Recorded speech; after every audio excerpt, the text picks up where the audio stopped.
Hello, this is Dr. Paul Cottrell, and I'm going to go over some more news. One's going to be from the Fox News. It's talking about this Green Beret, talking about how messy the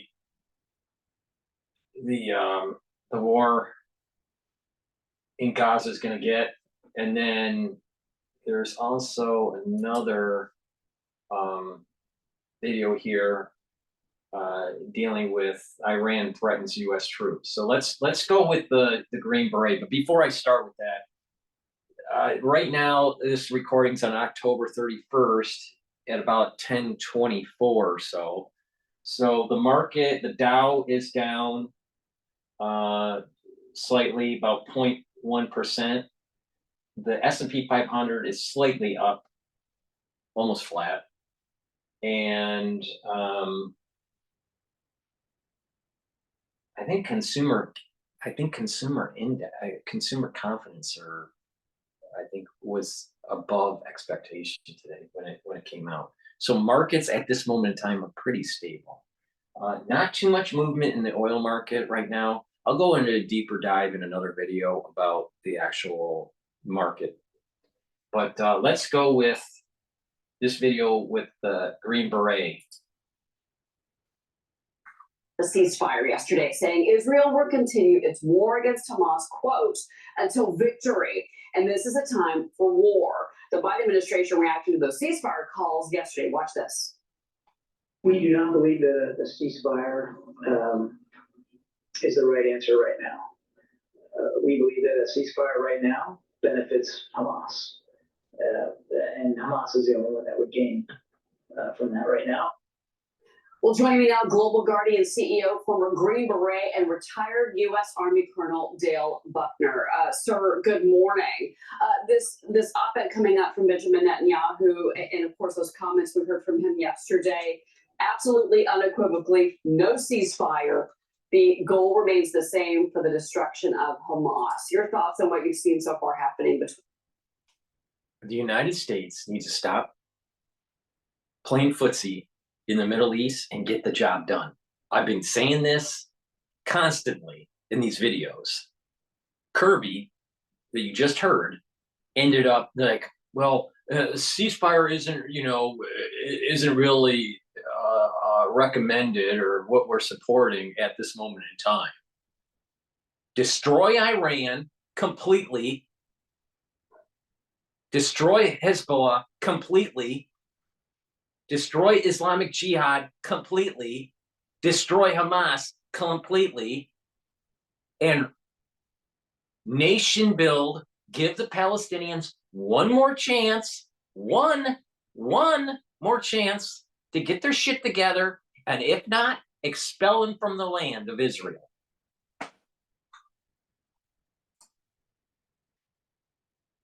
Israel and Hamas. Cheryl, I think very simply put, I'll replay this so we get full effect here. Benjamin Netanyahu in the Wall Street Journal. Opinion, op-ed piece, October 30th. This isn't only Israel's war. If Hamas and Iran win, you will be their next target, but we will prevail. You see all this anti-Semitism going on in the world, especially in the United States? They're coming after the Christians after this. Trust me on this. I'm not wrong. They're coming after you. Netanyahu is facing a military threat and has an agenda. Thoughts on what you've seen so far happening between Israel and Hamas? Absolutely unequivocally, no ceasefire. The goal remains the same for the destruction of Hamas. Your thoughts on what you've seen so far happening between Israel and Hamas? Cheryl, I think very simply put, Netanyahu is facing a military threat and has an agenda. You've got a political agenda in conflict of that. You have humanitarian efforts that are in conflict with that. Ultimately, there's no easy answer. But as you think of that kind of terrain, which the administration is also facing, The military agenda is going to be prioritized right now in the short term over all other agendas, which means ultimately these different agendas, all the way from the tactical level all the way to the strategic level, but they're non-compatible, which means ultimately this will be very messy, as no matter what decisions are made, there will be room for criticisms globally. But ultimately, if you are Netanyahu, you're going to prioritize that military agenda and your end state over everything else. And he's made that very clear. He says that the U.S. would not have agreed to a ceasefire after the bombing of Pearl Harbor or 9/11. Israel will not agree to a cessation of hostilities. So the idea for That is a great point. When did the United States, when attacked, ever, actually listen to the community at large in the world to do a ceasefire? But yet we will, try to push a ceasefire in the Middle East. I'll tell you why. It's because we need conflict over there. The petrodollar has to have. Countries are moving away from the petrodollar, all right, especially the BRICS. And if you create world confusion, worldwide strife, then the chances are of the risk-free rate still being in your country, right, compared to others, because we're the top dog right now. But once there's real peace in the world, it's decline of the U.S. empire. And we have to keep on pushing more war and more war and more war. Now, people would say, well, I'm listening to you, Paul, but you're saying that you just want to continue on with the war in the Middle East. No, what I'm saying is I want to get the job done so there's no more war.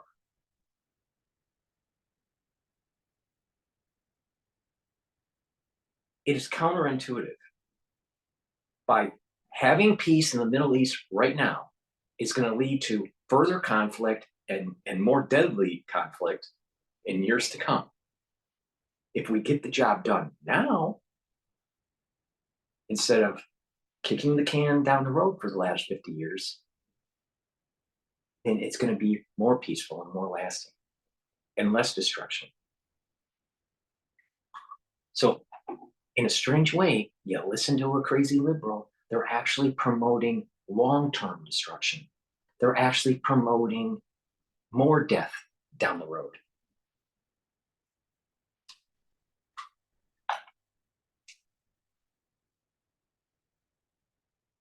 If the United States doesn't go all in and take out Iran, we are going to get cursed. And the Israeli Securities Authority did announce that they did kill a commander, a Hamas commander, who they say directed the October 7th attack. The Israeli military struck about 300 targets. That's happened just in the last 24 hours. That's Hamas compounds, that's inside the tunnel system, anti-tank missile, rocket launch posts. So your reaction, because as we watch the continual bombardment by the rockets into Gaza, we have to remember that there are still over 200 hostages that are likely in those tunnels. Yeah, so I think number one, when you think about timing, it took the United States over 3 weeks to strike into Afghanistan after 9/11. We stayed 20 years.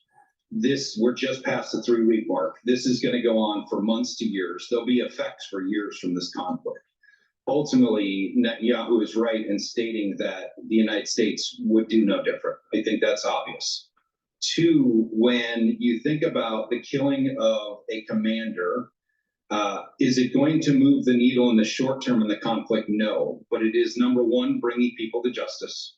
Number two, it is part of a long campaign, but it will not ultimately move the needle in the short term. It's simply part of the terrain. And the ultimate kind of takeaway from that is this for us. It showcases that the intelligence networks are working, and that if you think about this as a light switch, you turn that light switch on. That's a great point. Seek and destroy. Hunt them down. Chop off their fucking heads for their actual organization, and it'll start to die off, right? But keep in mind, the Palestinians allowed for Hamas to take hold. What was the genesis of Hamas? Maybe it was, funding and there was some sort of support by the Israelis. I don't know. Most likely there was, just like how the United States helped develop ISIS and Al Qaeda and the Taliban, right, in the early days, right? But the thing is that the Palestinians allowed it.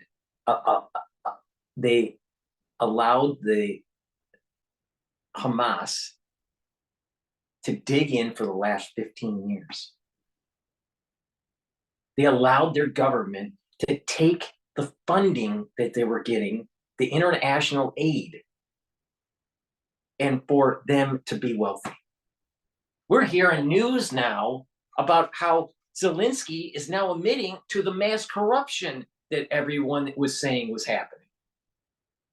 Zelensky in Ukraine is now admitting the Palestinians, for the leadership for the Palestinians and the PLO, going all the way to Arafat, have been skimming from the Palestinian people.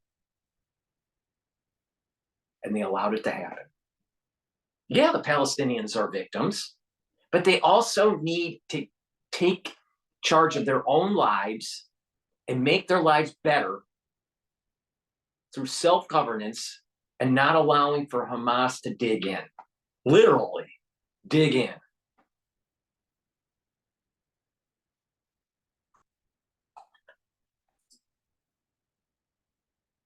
The intelligence gathering is working when you can target someone that precisely 3 weeks into the conflict. Joe Pinion's on set with me. Joe, go ahead. Yeah, obviously, you look at what's happened here. There seems to be a ton of misinformation online, mixed messaging coming from the White House. But I wonder if you could put it in context for the audience. When you look at the actual carnage committed by Hamas, over 30 Americans now believed dead.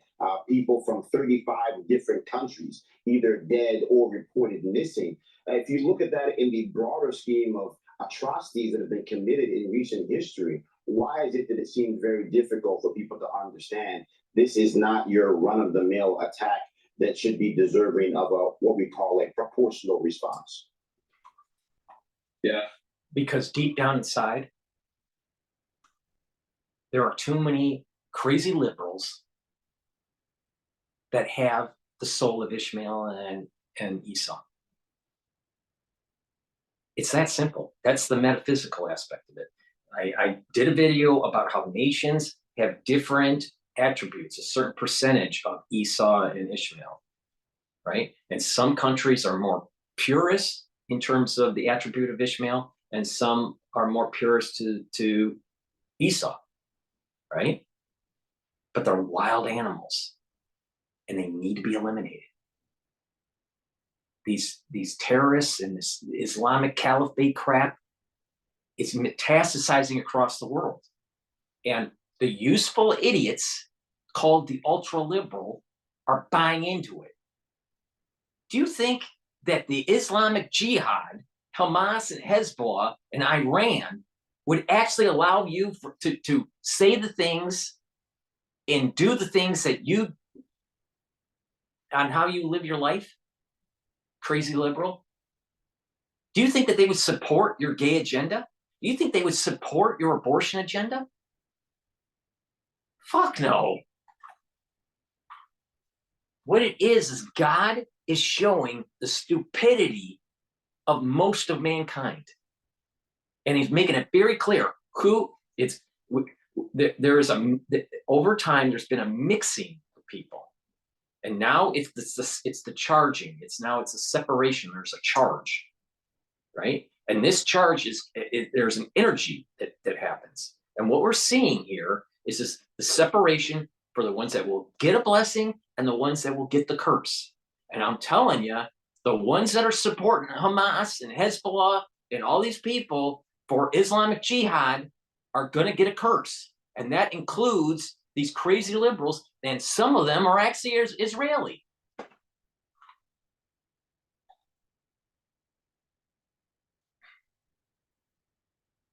Look how accurate I was on the last crisis that we went through. If we don't side on good. If we don't get the job done, there's going to be a lot worse of a problem later down the road. But what it is that it's easy to say, stop the fighting, not realize that it's really God's hand because mankind has been doing so many dumb stuff. Westphalian international diplomacy is not going to work in Israel.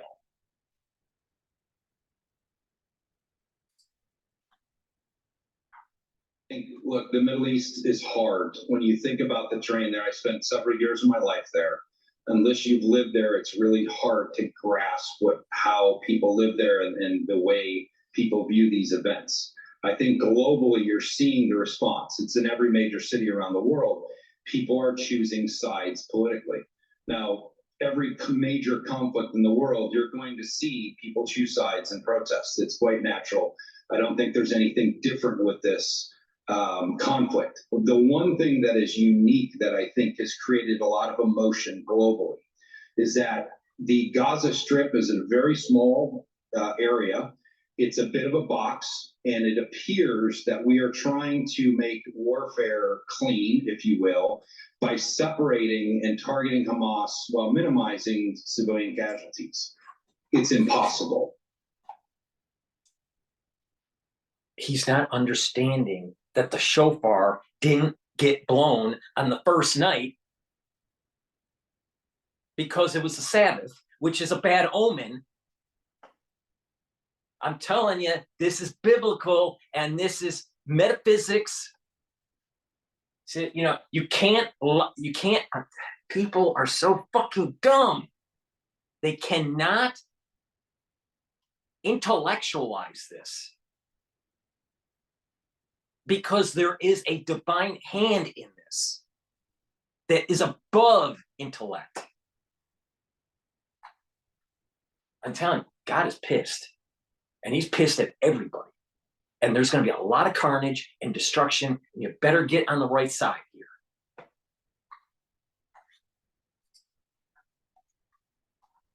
Almost an impossible task to do that. There are going to be casualties on both sides. And I do think because this is in such a tight area that there is this concept that this should just stop. We should stop this because civilians are in the way. And all of this should go away. The simple reality is that's not real. And now U.S. forces. That part's right, but he's missing the divine aspect of this. I'm telling you, what happened between Rosh Hashanah all the way through Simchas Torah this year is divine. It's divine. Nothing like this has ever happened in modern history. Nothing. Nothing came close to this. There's a unique alignment of things at the metaphysical plane that is bringing down a curse.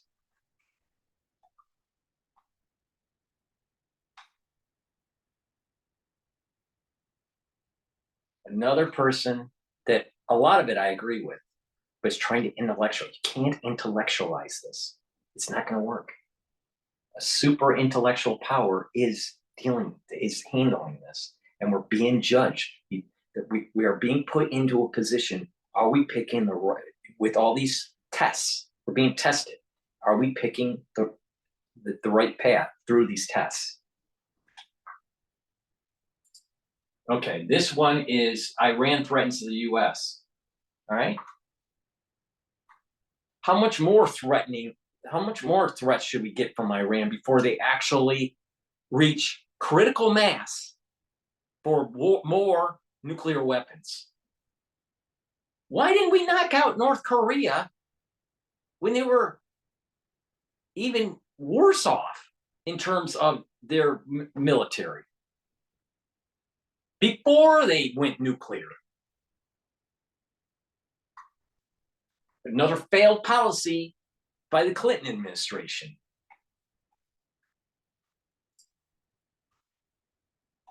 Attempt to squeeze Hamas in a center. It comes as Israel says at least 240 hostages are being held in Gaza, and as the terror group blocks evacuations from the war zone. Obviously, with respect to hostages, Hamas has not yet agreed to release anyone other than the 4 hostages, including the 2 American citizens.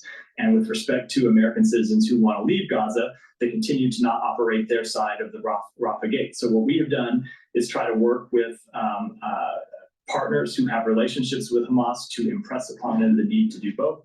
I won't speak to the details of those negotiations. We don't think it's useful to do so publicly, but it is a high priority for us, obviously.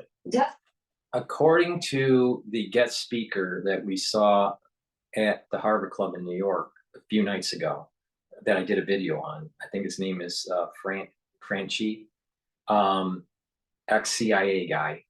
He was saying it was Qatar and Turkey that were doing negotiations for these hostages.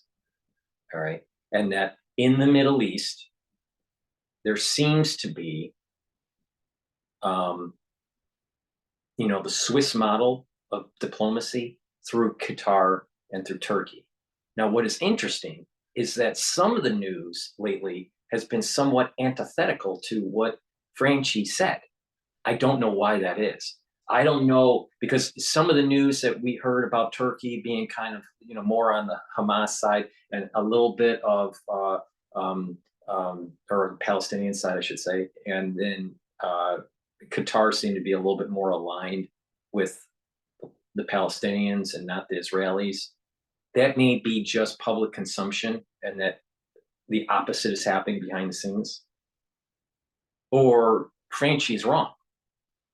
The question is if Franchi said that Turkey and Qatar are going to be the Swiss that creates the diplomacy for the region and for the hostage negotiations, right? Why is it that we're seeing something a little bit different in the mainstream media in the United States? Is Franchi wrong? Or is there kind of like, this is what we're saying in the news, but we're doing something completely different, which is possible. I'm just saying what I literally heard from an ex-CIA guy that happened to be at the Harbor Club for, to explain the situation. Is Franchi wrong? Is the CIA that wrong on everything? Maybe, I don't know. But something weird's happening in Turkey.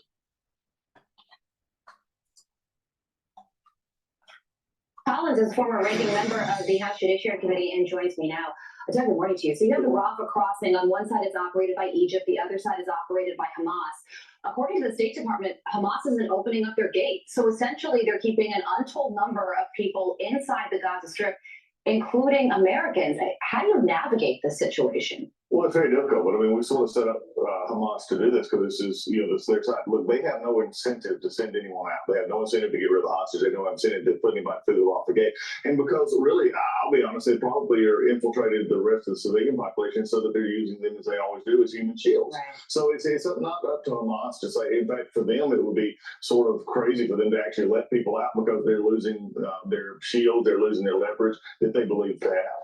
Yeah, Israel's telling Palestinians to leave the danger zone. Then you have Hamas trapping people inside the Gaza Strip. Yeah. So there's Hamas, then of course there's Iran. And yesterday the Pentagon confirmed a 24th attack on U.S. forces, either in Iraq or Syria, since October 17th. Iran's foreign minister said the attack on American bases in the region, especially in Iraq, is the result of wrong American policies in the region, which we hope it will correct. You reap what you sow. So an open threat from Iran, which is not the first time.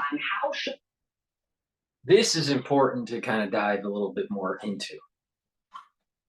The United States government overthrew the government of Iran back in the 50s, right? And the Iran was going to be somewhat of a democratic model, right? But there was so much oil interest, and I'm sure there are other people that know more about this than I.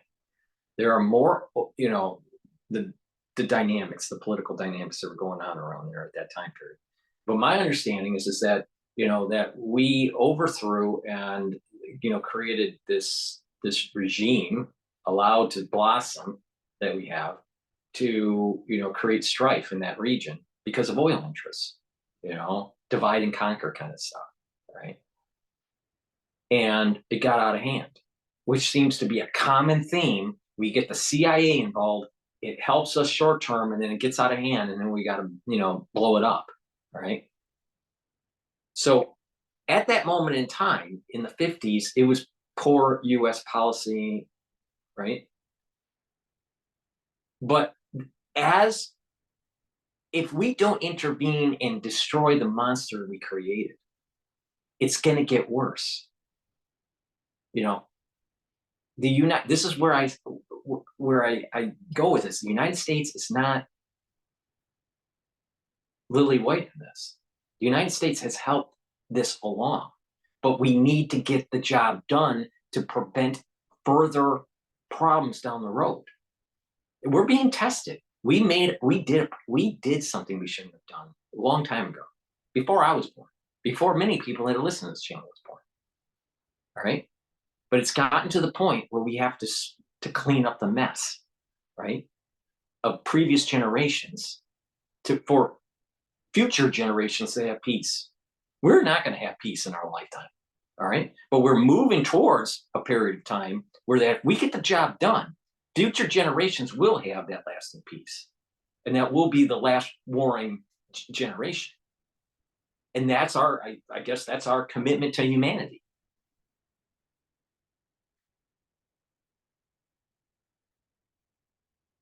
Iran, if allowed to maintain its hold in the Middle East like it is right now, we are going to have problems. We are going to have big problems, and it's going to get worse down the road. So no, we have to go in and kill them, and kill them. It's that simple. We respond to this? Well, it's the only way they're only understanding these thugs that Iran, and again, let's make it very, very clear. I keep hearing, well, it's Iran backed as if it's like a philanthropic organization, which they are. They're a terrorist philanthropic organization, but they're the ones controlling. They don't even go to, really frankly, this, use term. They don't eat, go to the bathroom, do anything else without Iran telling them so. So all these folks who are sending bases against our bases, they only understand power and strength. We've allowed 20 plus, just that we know about. There's been more over the past few years, and the Biden administration has struck basically a warehouse with ammo over the last little bit. They're going to have to, in my opinion, I think many others, they're going to have to be much more forceful in How going after so, though? more stuff. They're going to have to go after these bases. They know where the bases are. They're going to have to continue to basically attack. I mean, think about this. We're sending our men and women that come from here that are protected, they're from the United States military, and they're under attack. Do they sit there and just say, oops, it's under attack, let's just go in? There's got to be a balance here, because they will not stop until they're either dead or there's a power source here. And it's very frustrating for military members and all to watch this, because over the past few years, they don't feel like it's being addressed. Well, there's also the situation here at home. And at 10 a.m., FBI Director Christopher Wray and Homeland Security Secretary Alejandro Mayorkas, along with the Director of National Counterterrorism Center, they're going to testify on what's going on here at home, the threat to the homeland. As we got the numbers, fiscal year 2023, 169 people on the terror watch list were captured at the border. Possibly even more frightening than that, Border Patrol released almost 1 million migrants into the U.S. We don't know who is in our country. It's not a political point to say that that is concerning. It should be concerning. It should keep Mayorkas, Secretary Mayorkas, up every night. There has been an orchestrated effort in the last 5 or 6 years to bring in immigrants into Europe and into the United States, and that what will happen is there's going to be a metastasizing effect. The world is going to start seeing that there is going to be an attack from within, especially in Europe, right? Because a lot of Muslims have immigrated into France, the UK, and into Germany. I'm not so sure about Italy, probably also Italy, but definitely France, Germany, and the UK. And they don't want to assimilate. They have a very strong hate for the Western world, all right? We have something similar happening in our country, but probably not as much as what you're seeing in Europe. And then you add in that ultra-liberal component that's following along and being the useful idiot for these jihadists. It's a problem. It's a problem. And ultra liberals having open borders, saying we should, and the whole reason why they're doing it is so they'll have a gigantic pool of people to vote for them when they get naturalized. This is all about politics. And this is another reason why Americans were at fault. Just imagine if you were a God. I know it's hard to imagine that, but just imagine if you were God and you looked at what the Americans were doing, right? The American people, in terms of this ultra liberalism and the move away from spirituality at the individual level, and how that all rises up into the societal level, and all this sexualization of these kids that are taking place in elementary school, all right, and the gender fluidity and all this. You think God's really going to be happy with that? Especially when it says explicitly not to do certain things in the Torah and in the Bible, all right? But yet the society lets it happen. Then you add in the component that there are people like the Democratic Party doing things to keep them in power that's actually eroding the constitutional rights of its citizens and weakening the country, weakening its military and weakening its border. And through its domestic policies and overspending in never-ending wars because we don't get the job done, destroying our American dollar. Because they want power. Do you think God would be happy with that? Hurting others so a small group of people can have power? I'm telling you, the whole world is being judged. The whole world. We're all at fault. We're all at fault.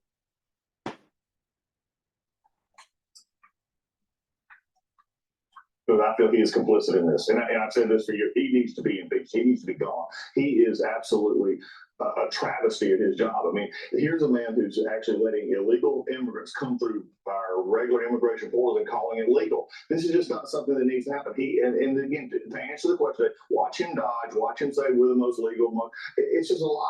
It's just a flat lie. And Christopher's got his own problems and in this situation too. So this testimony today will be more, I feel like, more pandering to what the administration wants to put out as the narrative. But you're exactly right. Explain to me how they know that in these Brooklyn Bridge issues just the other day, at these college campuses, these Hamas, where you see sort of, this is a pretty organized kind of event. How many of them may have Hamas terrorists or other Hezbollah terrorists who come across? But they cannot say with a straight face and honestly answer you, out of the 2 million gotaways or more, can you tell us that none of these are terrorists? Because we've already caught terrorists at the border. Absolutely. If you do.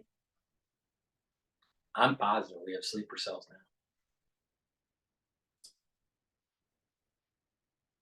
now. In your country, you can't possibly say with certainty that we're all safe. Exactly. So thank you for joining us. Always good to Appreciate do. it. Not over to you.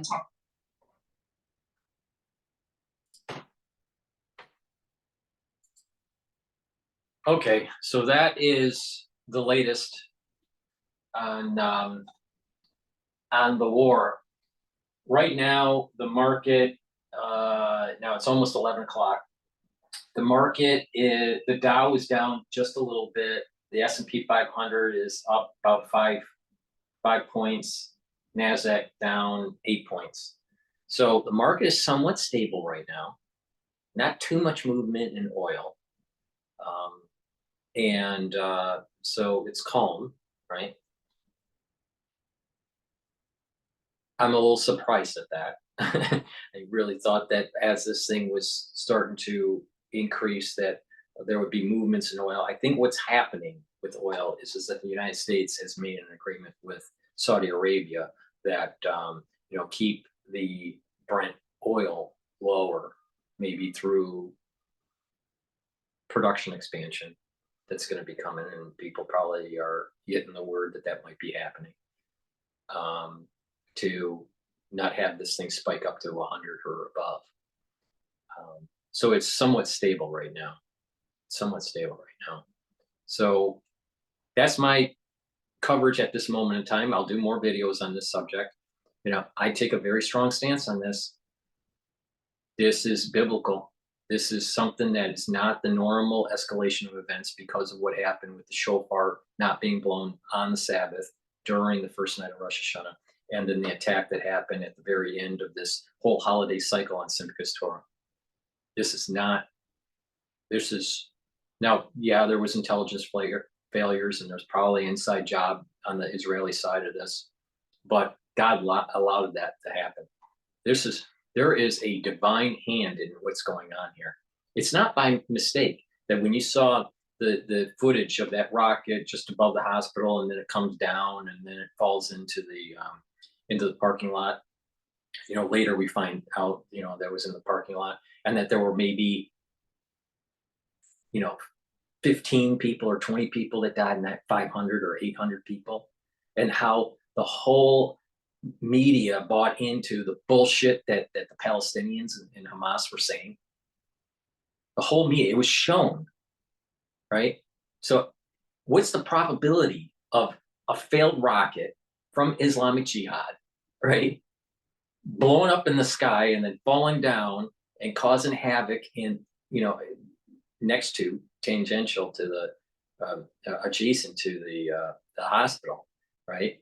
And they create a big lie, right? The Palestinians and Hamas create this big lie of, Israeli struck it, and there were so many people, anti-Semitic, anti-Israeli, bought into it. That was a divine spark to show the true hearts of people. Another divine spark is seeing what happened with what in Russia just recently, when Israelis trying to evacuate from Israel, or Jews evacuating from Israel, landing in, is it Dagestan? And there was a riot there by Islamic jihadists, right? That's also a divine point, a divine hand showing you the true hearts of people. What's going on with the protests in Grand Central? A bunch of fucking crazy liberals with pierced noses, BLM mentality, that want abortions, destruction of the family unit, promotion of socialism, and destruction of the economy. And they're telling you that we need peace in Palestine. Stop killing the babies. Stop killing the babies, Israel. Meanwhile, in the United States, since the 1970s, we've aborted over 60 million children. 60 million. A lot of them were blacks. Get going. Black Lives Matter. What about those babies that were aborted? Do they matter? I guess not. Then why do you care so much about the Palestinian babies? Why? Because, once again, God is showing with this little spark, look at these people. They're not consistent with their logic. They're irrational. And irrational people have to be dealt accordingly. Thank you for listening. Please subscribe to all my channels. I have 6 channels. I have 3 YouTube channels. I have a Rumble, Bitchute, and Brighteon channel. The links are in the description. Make sure you click and subscribe to all my channels. If you would like to support my work, especially if you're a foreign watcher and you can't purchase my products on my store and you would like to still support me, please donate on my website, the-studio-reykjavik.com. You can, on the homepage at the very bottom, you can donate through Stripe or PayPal. You can also donate through Buy Me a Coffee, and you can subscribe as a paid member on Patreon to help support my news coverage. If you're a domestic viewer and would like to donate, please do. Also, I have this anti-aging protocol that will help boost up your immune system and slow down aging. And oh, by the way, get you through the crisis that we just went through. Neutralize pathogens, bring down reactive oxygen species, and bring down inflammation. That's the 3 pillars of the anti-aging protocol. And then you add stuff to it, like probiotics and good night formula and B vitamins and vitamin C and collagen, right? So some of the products that you can get on my store at the-studio-reykjavik.com, link is in the description, are structural nano silver products. I have silver soaps, right? This is structural nano silver soap that neutralizes pathogens, right? And I have 5 different scents so you don't smell like a crazy liberal. I have structural nano silver lozenges in sweet menthol and in green apple. Get this, we're in the cold season. Cold season will last until March. This will help to neutralize pathogens and soothe that sore throat. I take Health Max 35 every day with a teaspoon. It's a liquid. I swish it in my mouth for about 20 seconds, gargle with it for about 20 or 30 seconds or whatever, and then swallow it. Right? What's happening is that you're neutralizing the pathogens in your mouth, and you're neutralizing the pathogens in the back of your oral cavity, right? And then down the esophagus. And you're helping to maintain that mucosal barrier that is needed so you stay healthy. If you're feeling sick, take a tablespoon or 2 tablespoons, depending on how sick you're feeling. Get the silver gel. This neutralizes pathogens around your hands. Put it on your hands. It stays on your hands for 5 hours. It's way better than Perel. Perel doesn't stay on your hands because it evaporates, because it's alcohol-based, and it cracks your skin. This heals your skin, not cracks it. And it neutralizes pathogens. So you put it on your hands, put it around your mouth, put it in your nostrils and around your nose, and in your ear canal, lightly coat, put it around your eyes, and it'll neutralize the pathogens. You can't do that with Perel because you know why? It's toxic. This is not. So silver gel neutralizes pathogens, but you can also put it on your skin every day, and you'll notice that your skin will clear and it will tighten up, especially on your face. So you'll notice a tightening on the face if you use it every day. And you take it with the collagen, and you take it with vitamin C, right, that I have in my store. And you drink 64 ounces of filtered water. Make sure you don't drink water that has fluoride in it. And what that will do is it'll create the counter links, the cross links, for the dermal layer to improve, and it will improve the skin at the dermal layer.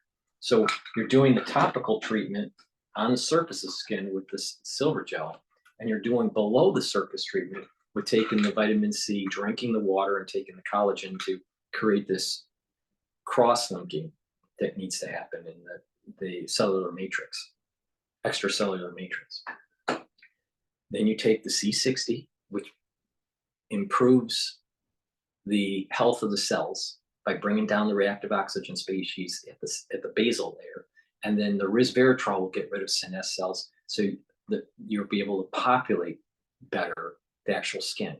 And you do this over a period of time, and your skin is going to improve, and you're going to slow down that aging process. If you notice that people reach a certain point, and then all of a sudden they really look like they're aging much quicker, right? You're trying to push that off and improve your immune system. So follow that protocol, and you're going to look a lot younger. Take Clarity Factor. This is a great product that reduces brain fog. This product is better than Brain Force from Alex Jones. Go to my store, the-studio-reykjavik.com, and get this product. And not only that, if you follow my protocol, you'll age slower, so you don't look like Alex Jones. He has a ton of supplements, but he looks like a piece of shit. You know why? Because one, he tells you how to live your life a certain way, but doesn't live it. There's a common theme here. If you look at these fucking YouTubers out there, they'll say how to live their life, how you should live your life, right?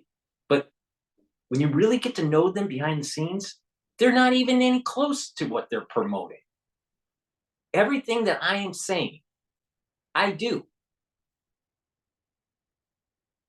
I have been focused on trying to find a way to maintain health since I was 16 years old. Why? Because I saw a lot of death because of cardiovascular problems in my family. I've seen lots of people having heart attacks at a young age and dying from them. And I've been dedicated to figuring out on how do you use preventative medicine to be able to slow down that aging process in the cardiovascular disease. By accident, by doing these kinds of things, you start noticing that other diseases that seem to creep up when you get older are less prevalent, such as diabetes, such as pulmonary problems, such as neurological problems. Follow the protocol, and you're gonna do far better than not doing this. But there's an awful lot of YouTubers out there that tell you to do something, and they don't even. Alex Jones is telling you how to improve your health, right? But you look at him, and there's no way he's following his protocol. What about age with Dave Hodges? You really want to age like that? Or do you want to age with Dr. Paul Cottrell? I mean, come on.